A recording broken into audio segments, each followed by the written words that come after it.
Alright, welcome everyone. We're Semblance of Sanity. I'm Caleb. I'm Jacob. And we're here for our first episode of the Semblance of Sanity podcast. That's right. Jacob, we did it. Number we did one. it. First episode of the podcast. Yes. This has been a really big dream of ours since, I don't know, since A long time ago. Yeah.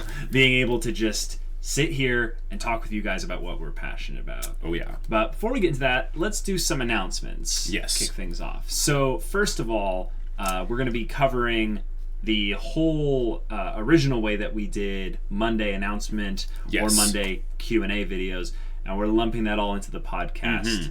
So there will be a Q&A section in this video for questions that we received from previous videos. So if you have comments, questions, and stuff like that, leave them here, and they'll be answered in future podcast videos. Yeah. But we have some new things coming up. First of all, we have a new show slot because our Patreons are awesome. You guys are amazing. Yeah. So when and what is that, Jake? So Tuesday, we are starting Hunter x Hunter.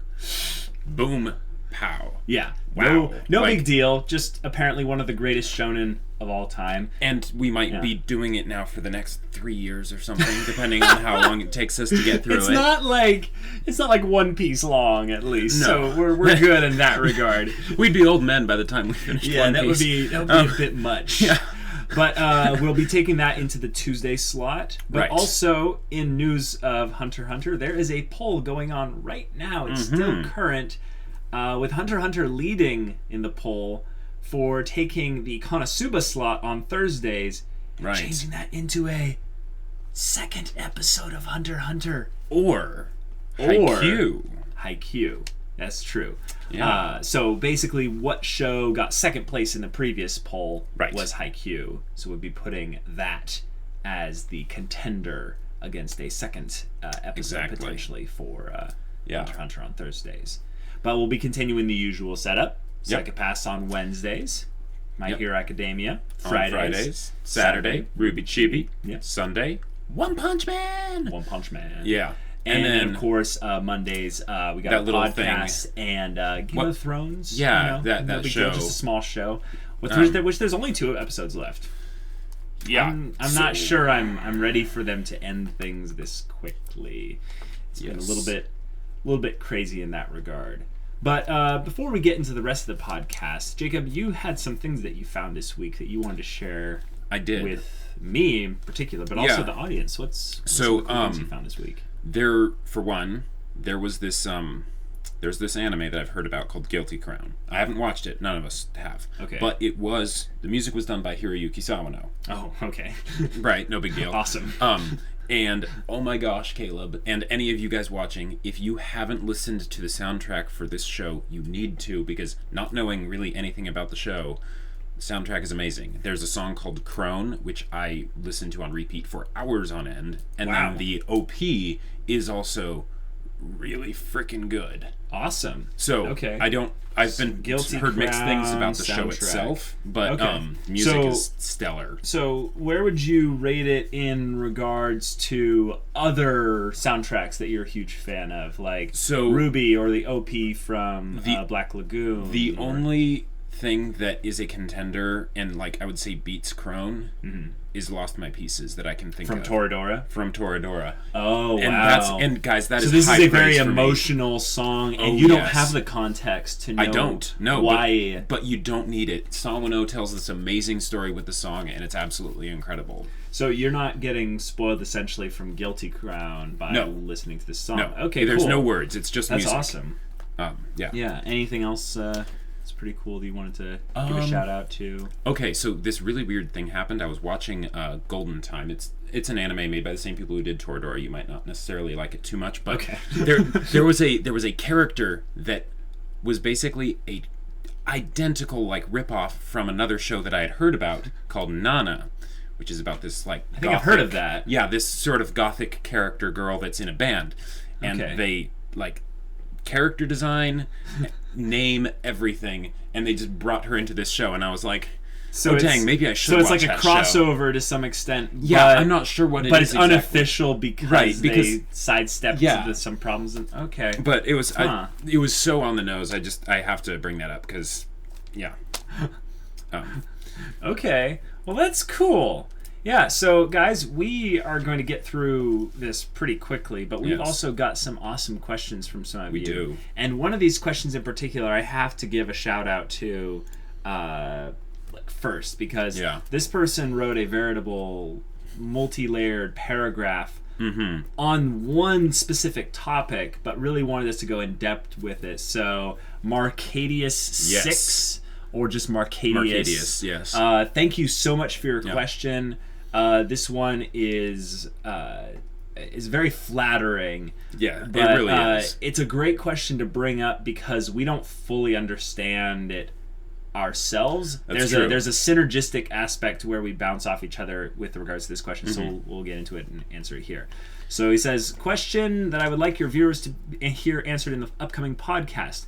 What kinds of practices would you recommend trying to gradually and thoroughly develop the literacy skills that you commonly are able to display in the post-reaction portion of your videos masterfully? a lot of adverbs there. Thank you very much. So including but not limited to general storytelling analysis, identifying different tropes, themes, archetypes, etc., distinguishing the rises and falls in the quality of a story, developing realistically accurate predictions and theories, metacognition, and even knowing where and how certain characters are flawed in a show's success and quality overshadows such flaws. For instance, Mikasa from Attack on Titan.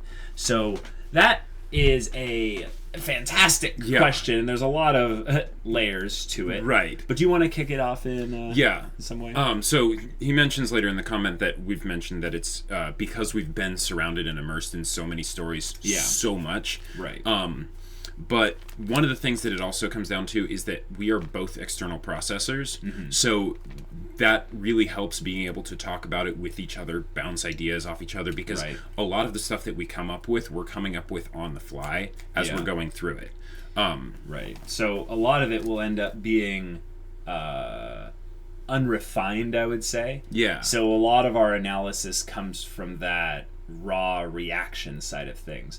But once we listen to ourselves saying it, but we also hear the other person potentially talking about their analysis and observations, we're able to kind of temper each other's areas where we go into the extreme without much data to support it, and then we draw maybe a metaphor to something that we've experienced in the past.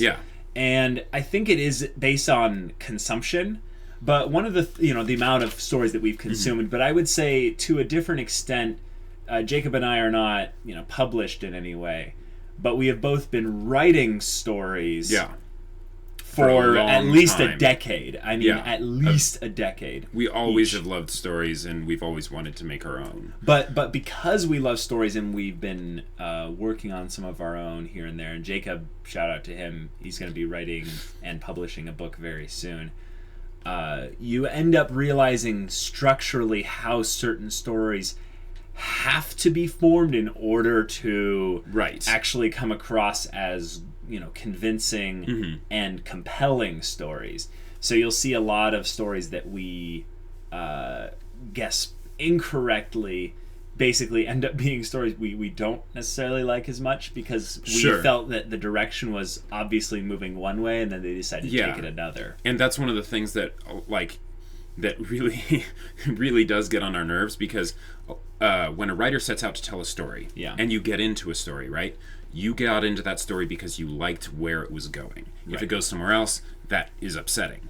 And a lot of times you can tell where a story's going if there's one example is if characters in the story are talking about some plan that they're trying to do, right? And they're going into details about the plan, then you must know that probably at some point the plan's going to go wrong, because otherwise they wouldn't have told you about it. The reason they're telling you is so that you know when it goes wrong. And an example of that is Game of Thrones' most recent episode. Exactly. And if the character just says, "Oh, I have this crazy idea," then you pretty much know it's going to work, because they're relying on the shock value of watching them do some crazy thing and then it working. Yeah, exactly. Code Geass does that a lot. Code Geass does that a lot. Yeah. The thing with being able to kind of identify the tropes in particular is knowing where writers basically decide to not be lazy, but I would say they decide to rely on the archetypes instead of trying to basically subvert them. Yeah. So a couple examples of that are really easy to identify in shonen, specifically the shonen anime genre, because it's probably one of the most popular ones out there, if not really the most popular. And what ends up happening here and there is we'll see certain stories rely on these archetypes because they have a higher chance of making money. Right. So, that's what they have to do. What Jacob and I will do is we'll have that kind of catalog running through our head of the tropes that we're, waiting to see. And 5 main characters, 2 guys. The self-insert main character who has no definable personality but has a quirk of sorts that allows them to be slightly different than all the other characters. Right, and then you grow to know them as the show goes on. Yeah, and as their perspective grows, our perspective grows. There's a lot of things like that are done really well, and then there's other ones where it's not executed well. So I think it boils down to, you could go online and just look up a tropes website, and there's a bunch of them that are really good. It's actually really fun. It's really fun to do that. Like, Jacob could probably talk for an hour on just the Magnificent Bastard trope. Yeah. It's a fantastic trope, and you've probably seen multiple Magnificent Bastard characters and never knew that was an actual trope. Right. And then you only really realize it's a trope when you've watched enough to where you're like, I've seen this type of character many times before. Yep. So it's consumption, yes. It's about how much story, but it's about whether you're willing to suspend a little bit of your observation to kind of look at it from an outside third-party perspective. Sure. Yeah. But I like how you brought in a question on even knowing where and how certain characters are flawed in a show's success, and a show's success and quality overshadowing such flaws. Right. So, like Mikasa from Attack on Titan, which is funny because you gave both instances. So you could be talking about how Mikasa's flaws are overshadowed by Attack on Titan's success and quality, or Mikasa's strengths being overshadowing her flaws. Yeah. So what I mean, you're a very big fan of Mikasa, so maybe you want to talk to that. Mikasa's one of my absolute favorite characters because the idea of the heroine with the tragic backstory is nothing new. No. And oftentimes it's done poorly because it relies more on the event itself that happens rather than the response of the character and how that caused them to grow up a lot faster as a person. Sure. But it was handled tactfully with Mikasa. Like, it was a traumatic event. They didn't brush it off as something else. And she has this great strength of being very driven and protective and, dedicated to Eren. But at the same time, it's a weakness because she's a bit too dedicated, a bit too protective, Right. What they did was they took a character that could have potentially taken the role of the main character when, spoiler alert, something happens to Eren in episode 5.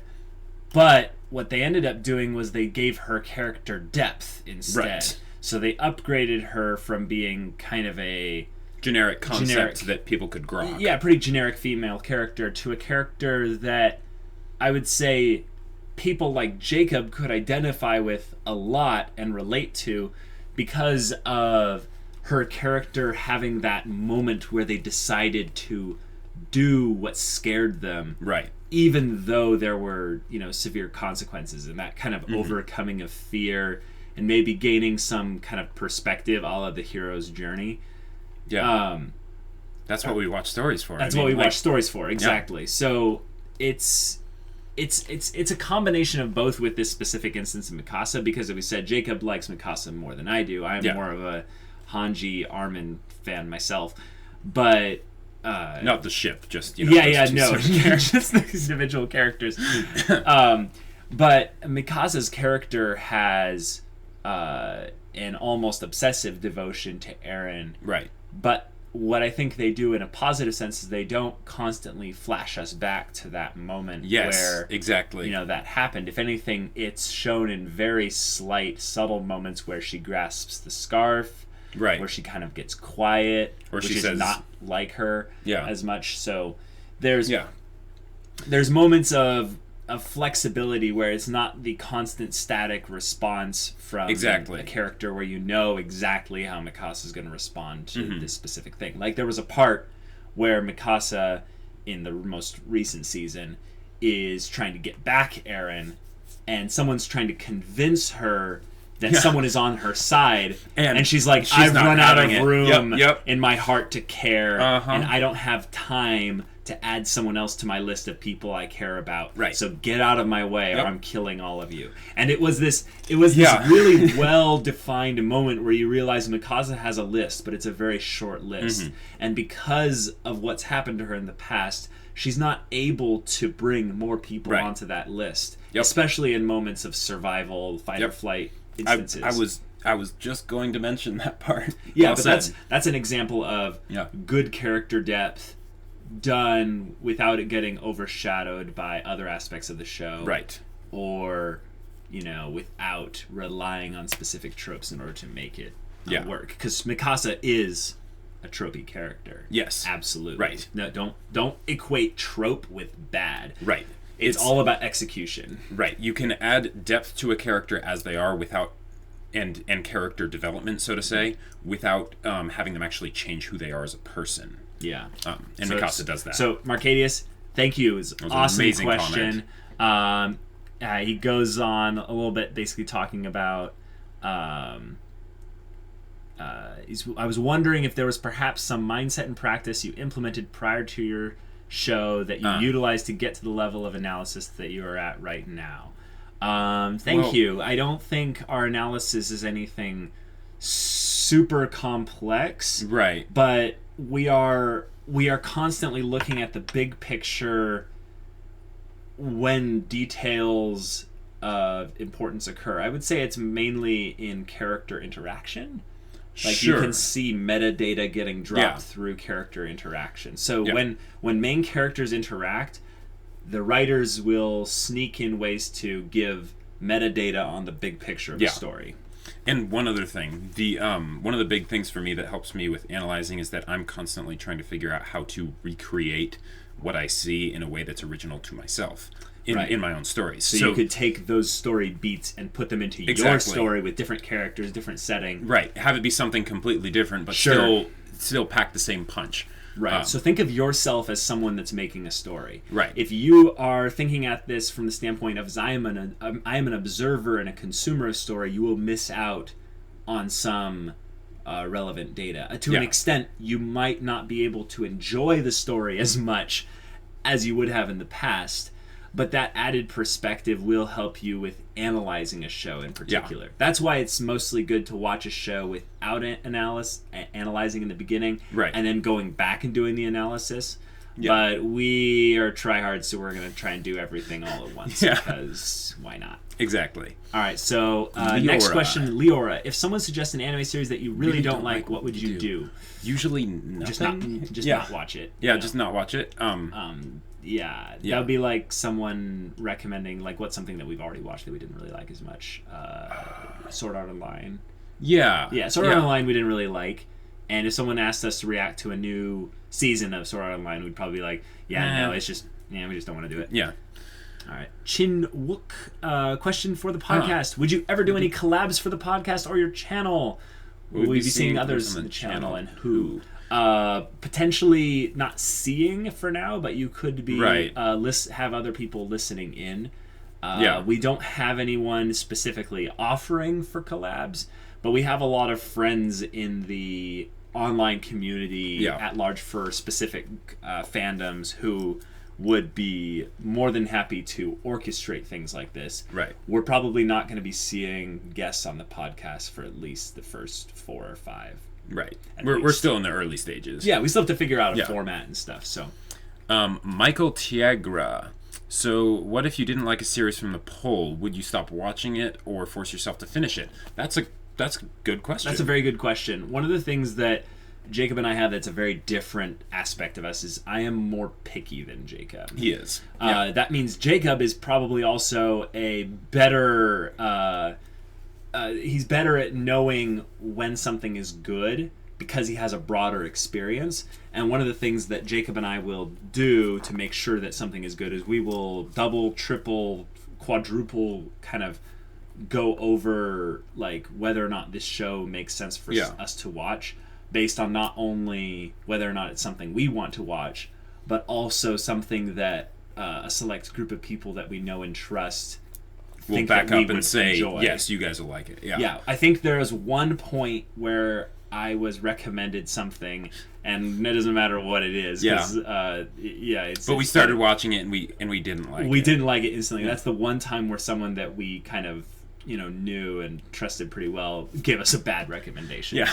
But so far, that's not going to happen on the poll because we went through the process for the shows very, very carefully, effectively, and also, even if we did get trapped into something like that, we could always just enjoy it for what it is. Realize that, okay, this might not be a favorite, but, let's look at the good parts. Exactly. So Dave asks, what's the back of the book synopsis for Jacob's book? Jacob! Okay, cool. Give us the back of the book synopsis. So I haven't hammered out exactly what it's going to be yet. I'm working with an editor right now. I want to make sure that it's, as good as can be, because it's really small and concise and everything. But off the top of my head, it is a sci-fi young adult fiction coming of age story set in an alternate solar system that predates our solar system, and it is about a group of kids that are brought together by this military general dude, and he's basically saying, hey, something's coming,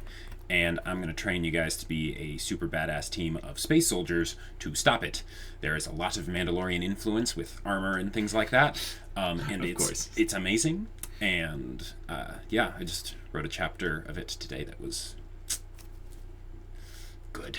But yeah, so that's the back of the thing. But we had another person here who's asked a question for you about writing, Jacob. How do you find the motivation to write? What got you to finally put the ideas in your head onto paper? Gotcha. Okay, so the first story I ever tried writing, this was a very long time ago. I was a little kid. It was called Big Women. It was an alternate take, basically a parody.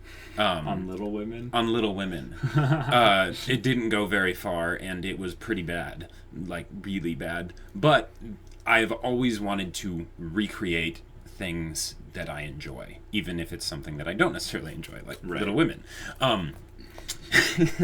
And so, but as for like the motivation to write, I kick the wall about 3 times a day. It go and yell outside. Yeah, exactly. Yeah. I had a great day of writing today, but that's coming off of a few days of just like, gosh, dang it, why can't I just get the words onto the paper? So that's completely normal, and every writer that I've ever heard talk about something on online or at a signing or something, they basically said the first draft is going to be crap, so don't worry about it, accept it, and just plow through it. Yeah, I would say, I know this question isn't for me, by the way, this is from Happy Pants 101. Thank you for the question. It's great. I just want to throw in a thing to interject here. I'm not going to be a published writer anytime soon, but one of the things that helps me write for other projects is the idea that I'm not attached to the outcome of the writing. One of the things that I'll find is that writing begets more writing. So if I write and I'm comfortable with just writing without really going back and critically analyzing, turning off the internal editor. Exactly. Yeah. Turn off the internal editor and just write stuff. Sometimes it looks like this happened, then this happened, then this happened, then this happened. Yep. And then this happened, then this happened, then this happened, then this happened. And then eventually the story kind of comes from that. Find tricks to basically trick yourself into just putting words on paper. Be it just you just start typing your thoughts like a journal. That helped me at one point. Another thing that I would do is I would go to auto character generators, and I would make characters that just were random, and then I would try to build a story around them, even if it was bad. And I recommend anything and everything that gets you just to put words on the paper, because it becomes easier the more you do it. Practice doesn't make perfect, but practice does make it a lot easier. Oh, yeah. I'm working on the second draft of my book right now. The first draft was crap. it was really bad. When I went back and read it, I was just like, oh wow, there are all these things that I do that are just bad, right? So the second draft ended up being like a complete rewrite that is taking way more time than the first draft, but that's okay because that's totally okay. You know, like a drill, every iteration you go farther and farther and farther. Yeah, so great question. So the next question we got here is Miraculous Corazon. Do you guys have a favorite musical? Mine is a tie between Les Miserables and The Phantom of the Opera, which is my dad's favorite. Cool, great question. Those are some great musicals. Those are fantastic musicals. I would have to say that I'm kind of with you. I really like Les Miserables. One of the things that I found is that the story has so many different retellings and renditions and kind of things that they focus on that I love the arc that a couple of the characters go on. In particular, it's a story about kind of humanity and struggle, but it's set in a time frame of history that I'm pretty familiar with. So it's dark, it's heavy, but there's this little ray of hope running through it, which is the main character. So that was the biggest problem I had with Phantom of the Opera, actually. Like, I would get depressed. I'd be like, no, why does he have to, like, be the bad guy? Why can't, he turn things around and stuff?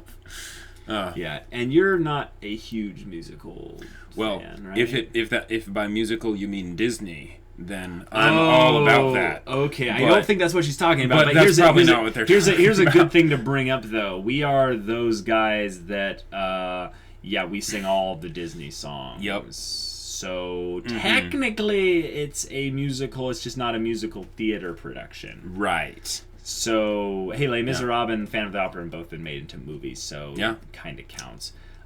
Jacob, what's your favorite movie of all time? Let them know. Wolf Children. Oh, that's right. Yeah. It used to be, what was it? Tangled. It used to be Tangled. Yeah. There have been some other great movie. ones recently that are Disney related, but yeah, great question. And anytime musicals are mentioned, you have to give a shout out to Wicked with its awesome Defying Gravity. Yes, that's single. True. Yeah. Savannah has a question. What do you think of Bakugou as a character? I find him pretty hard to understand, and even the creator said in an interview he had a hard time relating to him until he heard his voice actor. Interesting question. What do you think of Bakugou as a character? He started out rough. Yeah, it's interesting because when I think back on when we first watched My Hero Academia... We didn't like Bakugou. I didn't like Bakugou. We thought he was too much. It was way too much. Yeah. It was way too much. One of the things that we've been waiting for, and we can see it coming, is Bakugou's eventual... growth, but I would say more maturing. Like, absolutely. He's going to be less explosive. He's going to be less. He's going to be more tempered. If Bakugou, because Bakugou is a tsundere, which he totes is. He's a tsundere, anime protagonist, Terminator. Exactly. Yeah. We need to see that progression where we get to the other side of him. Not the side of him that's telling Deku to go take a swan dive from the building in hopes that he'll be reincarnated with a quirk. So what they hint at generally with these types of characters in the trope is that this character comes off this way because of their tragic upbringing and backstory. But Bakugou doesn't have that. Well, no. What they did this second season is they decided, we're not going to develop Bakugou. We're going to develop Todoroki and his tragic backstory. Yes. So, the question is Bakugou going to get that kind of treatment as well? Is he going to have something different show up? Because I think there is depth to him as a character. Yes. Now I like Bakugou. Yeah. Then I didn't. Right. But what you can see now is a character who is built solely on ego and the opinions of others. Yes, absolutely. He has very, very little positive self-talk, I'm guessing. Right. It's all about what he can do, not who he is. Yes. So when he doesn't have his actions line up with his vision of what they should be, he breaks a little bit. Yeah. And it's good to see him break because, like a muscle, you can't add anything to it until you break it down. Right. So Bakugou is going to need to be broken down in order for him to be built back up. And that's what this tournament arc. I mean, that's what this tournament arc could be, yeah. But I think that's going to be a long journey. Like, it's going to be his arc for at least a while. I don't see it being completely finished by the end of the tournament, but I see it at the very least starting in a strong way by the end of the tournament. And that's exciting. Yeah, it is exciting. We wanted to focus a little bit of our podcast here on stories in particular, but more an aspect of stories that we find to be of prime importance in order to get the execution right. So this is the first podcast we've ever done, so therefore it would be apropos to talk about the beginnings of stories. Yes. And where they start from there. And we will be focusing on primarily a specific show that was brought up in the Q&A as to how that relates to this theme of beginnings. So what would you say is integral to the beginning of a story? You have to bring emotions to the forefront right out the gate. One of the things that I saw a lot of the time whenever I would be in like fiction classes or like reading stuff on Wattpad or whatever, is that people would like to do a bunch of exposition right out the gate. And sometimes this was a tendency that I had too, because you want to set up the story, but the problem is that the emotions are what make the connection with the story. People don't care about your world at the beginning. People don't, unless you make it really interesting right out the gate, which is almost impossible. That's probably not going to happen. The characters and the emotions are what drive it. So you need to have that right from the get-go, and then people will have a reason to care about the world, to care about all the other stuff. Right. So the characters and their conflict, the emotional stakes of their conflict that are brought up right at the get-go, are the meter by which the audience or the readers or the observers or whatever are going to care about the world that they're in. Right. So one of the things Jacob and I love to bring up immediately whenever any story we get into at the beginning is we want to make sure that that first character that we're interacting with, even if it's not the main character, is someone that cares about this world. Right. It's very important. It is. Like, it's of the utmost importance. Yeah. If you have an apathetic character that you start off with at the beginning, your story will death flop sentence, so hard. Yeah. And there's nothing against apathetic characters. You just because they can be done. They can be done, but you can't start off a story like that. You need an anchor. Yes. So an example of that where we kind of noticed it being done in a way that kind of surprised us because it was kind of goofy. Yeah. Was Ruby. And we're gonna kind of bring this up because this is a show that we started our channel doing videos with, but Ruby in particular had a beginning that did the exposition thing, and it was like, oh no. But almost immediately we're introduced to Ruby Rose. Right. And Ruby Rose cares so much about all the things and everything that she does. She's a very simple character. Yep. Very simple, not complex at all. Right.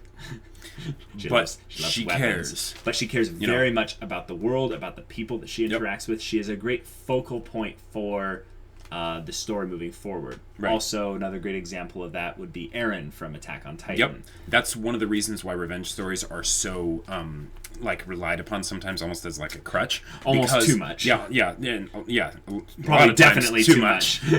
Because it's a way to show very, very strong, like unreasonably strong emotions from your main character. And once they have that simple, emotionally driven purpose, then it's very easy for the audience to get engaged with them and on board with that. But where Eren in particular subverts that is we see him being passionate about the world and what's in it before the revenge thing starts. And that, I think, is one of the things that made Attack on Titan so good in the beginning. Probably one of the greatest single episode beginnings of a show I've ever seen. It's high up It's pretty high up there. I'm sure there are better ones, but this one does basically a very good job of kind of starting us off on a very focused perspective of this story and particularly the characters that are set in the story. And notice that whole thing I said earlier about exposition and how it can bog down a story's beginning. With Attack on Titan,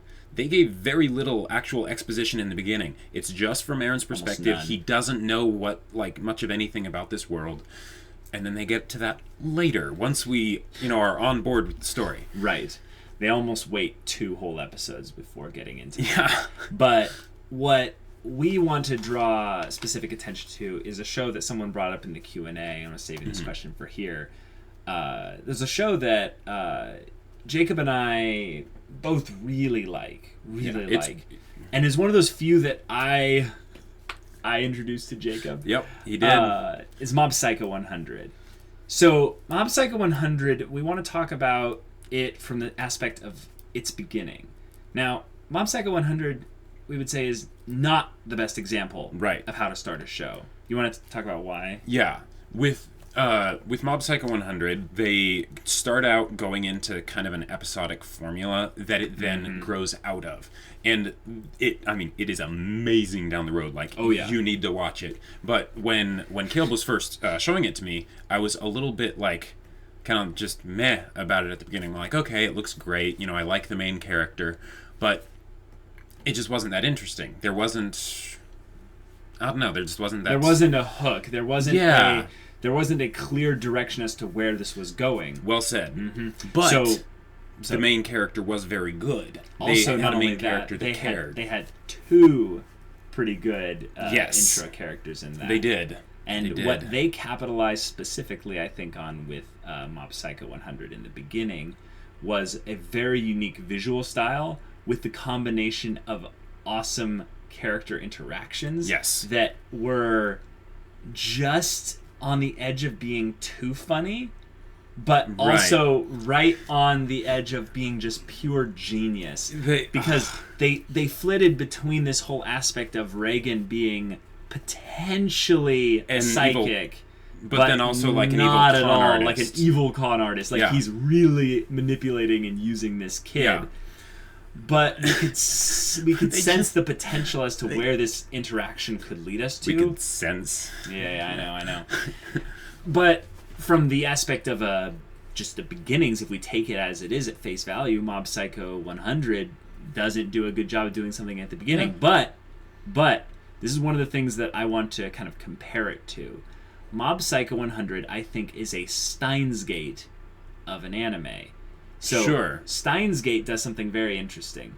They have an actually very gripping first episode. But they do the episodic stuff right after that. Yeah. What Mob Psycho 100 does is it has the episodic stuff in the beginning, and at the very beginning of the first episode there's a little clip. And in this little clip, we see someone who's obviously the main character. Kind of looks like him a little bit. But something's not right. Yeah. He's about to fight these monsters and interdimensional weird space-looking alien creatures, and there's the whole number thing, and it's going up, and we don't know why it's going up. Right. And it creates this element of mystery as to, we need to get that explained. Yes. And that gives us the idea to go, okay, we have to start somewhere else. But they're giving us a taste of what's coming. Yeah. So Steins Gate does that with an entire first episode, essentially dedicated to hinting at what's coming. But then because of the fact that Steins Gate involves muckery with time, it shifts into the episodic stuff. Right. And you're like, wait, but where was all that thriller stuff? Why is it switching into a slice of life comedy? What is this show? And it's always in the back of your head. It is always in the back of your head. And they do a good job eventually of bringing up little hints that it is going to be brought back to the forefront. Yeah. But in terms of a beginning, it basically cheats the whole beginning aspect by fronting it with, the very gripping first episode, but then the rest of it has more of the lazy kind of character stuff. But you can use many of these different things we've talked about in combination to make a great beginning. Yeah. But I think it's about setting the vision as to where you want this story to go. Yep. Having characters that care about this story and the world and all that, so that we can basically view everything through them and kind of catch their passion, so to speak. and really holding back on a lot of the detailed explanations that you feel like the reader needs to know. Right. Because by doing that, you're essentially belittling the reader or viewer's intelligence by saying, you're not able to figure this out on your own. I'm gonna explain everything to you up front. Yeah. But if you don't do that, even if they don't recognize you're not doing that, it still triggers something in their head where they're like, okay, yeah, this person's taking me seriously. Right. Like, I feel respected here. Exactly. Now, everyone has different opinions and views on this, so we'd love to hear your thoughts on examples of what's a good beginning in a story and what's an example of a not so good beginning in a story. Keep it spoiler free and stuff, but also like we'd love to know why you think it's a good example of or a bad example of a beginning in a story. Now, there's one, Caleb, that I need to tell you about, and all you guys about, because it's amazing. I'm not going to go into too much detail for spoilers, right? Cool. But the movie A Silent Voice. I've heard about this one. It's really good. It's a little bit tough to watch, isn't it? Yeah. Especially the beginning. And I can't remember the last time I watched something with a beginning that pulled me in as strongly as this one did. It hits all the high notes of characters that care very, very much. They start out with a little mystery thing and then go into backstory to sort of explain it. And it is so emotionally charged. You might just find yourself crying in the first 20 minutes. Like, it does some things that I never would have expected, and it just blew my mind. So if you haven't seen A Silent Voice, you need to watch it. It's a movie. Yeah. It's an anime movie. It came out fairly recently. All right. Well, that's a good one to go on my recommended list. I think I have a little bit of knowledge of the premise of Silent Voice, but I don't want to say it just in case I end up spoiling anyone here. But so stories, they need beginnings and stuff like that to be really compelling and stuff. But what's an example of a story where the beginning didn't need to be as compelling or good in order for you to like it? The beginning or the show? The beginning. Like the beginning basically meaning like the first episode of a show, the first 15 minutes of a movie, the first chapter or two of a book. I want to bring up like Bakugou. I was going to say either that or Madoka Magica. Ooh, Madoka Magica. Let's talk about that one. Because with that, you have to get to the third episode. Like, the beginning stuff is pretty slow. They do some ominous foreshadowing. But you don't actually get to the main story and get a real feel for the show until the end of episode 3. See, that's a thing that I feel like is a part. It's a part of Madoka Magica in order to set it up that way. Yeah. But it's risky to do that because you end up alienating some of your audience, a fair portion of them. Yeah, by choosing to essentially pull the rug out from under them. Right. If anytime you subvert audience expectations, you have to be willing to fully commit to it. Yes. It's better to basically like I'd say it's not better to sort of pull the rug out from under them than just going completely for it. I would say that's an example of RWBY Volume 3. Yes, and I would say RWBY and Madoka are two great shows to contrast because Madoka, I would say, did something a bit ballsier than RWBY. I agree. RWBY set it up with a show that you would be perfectly happy enjoying it if it went the way that it did from how it was set up at the beginning, right? Yeah. Madoka Magica, not only did it completely pull the rug out from under you, but the art style and the kind of show that it makes you think it is not the kind of thing that would draw a large audience at the beginning. Yes. Well, it could, but it wouldn't draw the audience that the latter half of the episodes would attract. But they were able to pull it off because it was able to generate so much just discussion and word of mouth because of how abrupt and shocking the change was from how the beginning was. Yeah, so no spoilers for Madoka Magica, guys. It's a fantastic show. It's in our top 10 anime recommendations list, so it's on watch Netflix. It if you haven't. You can go and be free. It's enjoy. Short. It's fantastic. Yep. # not advertised. not a sponsor. But I would say beginnings are important, but there have been a couple where the beginnings were good, but not great, and it was fixed by the magnificence that was the journey towards the end. Now, I feel like the beginning should tell you the end. I feel like when you write a story, there should be some semblance of the ending in the beginning. Because when I watch a show like Avatar, The Last Airbender, I am so happy to know that the course the show is taking is planned out fully from the get-go. Right. I would say a show like Lost, for instance, had such a magnificent beginning. That was so good. Such a magnificent beginning. But you didn't know where it was going to end. No idea where it was going to end. And that was part of the fun. That was part of the fun, but that doesn't make for good storytelling. What that does is it creates good tension. Yeah. It's not a vision. Basically, I think of a good story as being like someone that comes up to a group of people and casts a vision for them and says, we're going to go this way. And that's what the hero's journey is in particular. It tells you exactly where the story is going to go. You just don't know what exactly is going to happen amongst those story beats along the journey to where the hero or heroine comes full circle back to where they started at. Right. That's why I think the ending should be in the beginning. Bakugou has a very uncompelling, I would say, first episode, or maybe even two, but they give you almost quite literally the ending in the beginning. Yeah.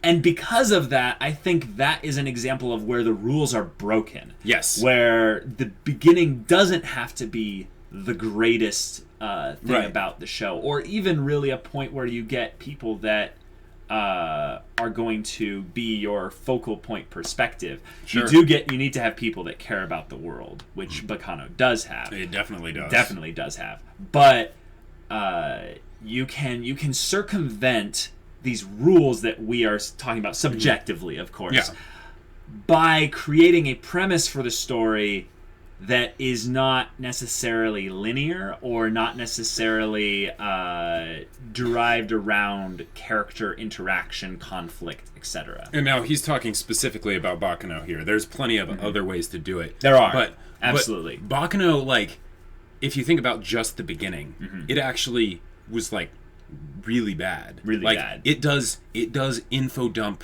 type stuff. It does all that. The first episode just makes you feel like, okay, what the heck is going on? I don't know where this is going. Hence why it's not as popular of a show as it could have been. But oh boy, do they make up for that. So, even if something doesn't have an amazing beginning, it could still end up being one heck of a ride, like Bakugou.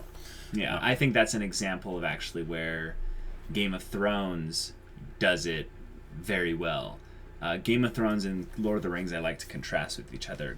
Lord of the Rings starts off, we're talking about the movies here, with Galadriel basically waxing about the exposition of the Great Rings. And it's very, very beautiful and evocative, but there's no emotion in it. Right. It's this almost deadpan voice speaking about a thing that happened thousands of years ago. And it's epic. It's epic, yes. But don't get me wrong, the visuals really sell it for you.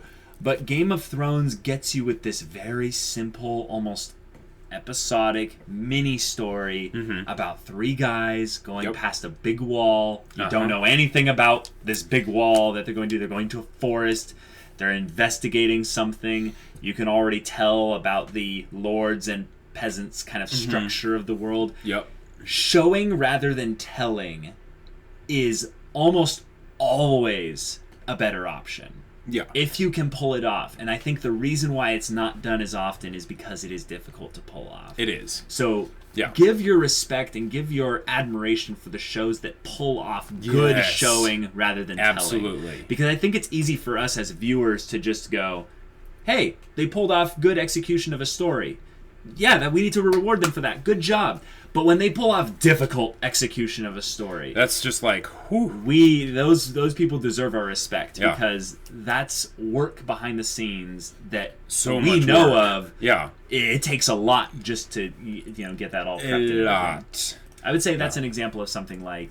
I would say it's an example of something like how Harry Potter is a very simple premise, but at times they go into the more complicated premises and they execute them quite well. Yeah.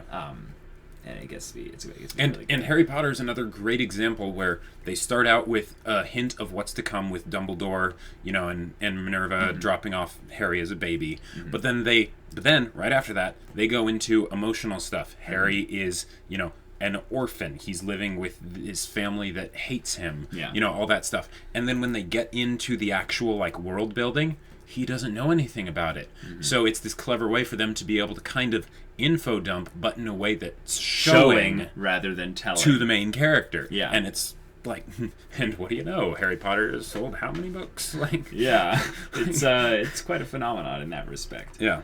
So guys, this has been really fun. This has been really fun. I love just talking about stories and stuff like this. Yeah. But we gotta give shout outs here to some awesome people that have helped make what we're doing possible. And if you didn't know about it, August 1st we launched our Patreon, and it's been hugely successful, and we are so grateful. We are absolutely astonished by the level of support you guys have sent us. But we got to give special shout outs to our first some of our first big Patreon supporters. That one, Gav, and Nars PM, and Zeno the Wise. Shout out to you guys. Y'all are awesome. They're on the Discord. Interact with them, tell them how great they are. We have some awesome people that are coming around us to really support what we're doing, and we can't thank you guys enough. So from the bottom of our hearts, thank you. Really, Shinzo Sasageo. Yes. Shinzo Sasageo.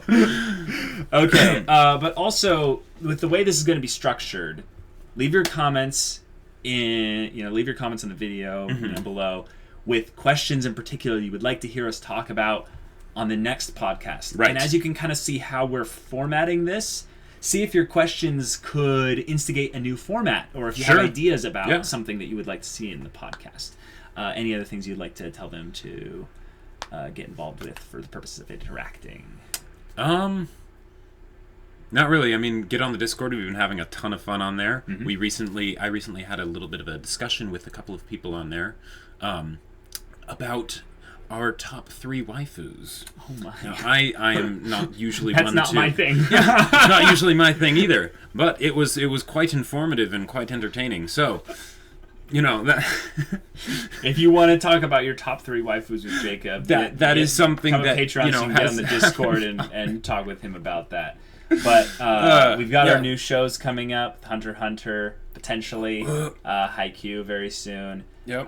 It's gonna be fun, guys. We're having a lot of fun doing this, building our channel. We're still figuring things out as we go, but you guys make it so easy to just kind of take the plunge in here with you. You make guys are mistakes awesome and have fun. Oh yeah. Yeah. Until then, next time. Oh yeah, podcasts are every Monday. Yes. Guys. No monthly crap. Every Monday. Yeah. And if you want to see the next one, right now, go into the links in the description below and become a early access Patreon, and you can not only watch the podcast, you can watch episodes 1 week ahead of schedule. Exactly. It's pretty cool. That's pretty sweet. It's pretty sweet. Yeah. All right, guys, we're gonna sign off until next week. But until then, we're Semblance of Sanity. I'm Caleb. I'm Jacob. And we'll see you all next time.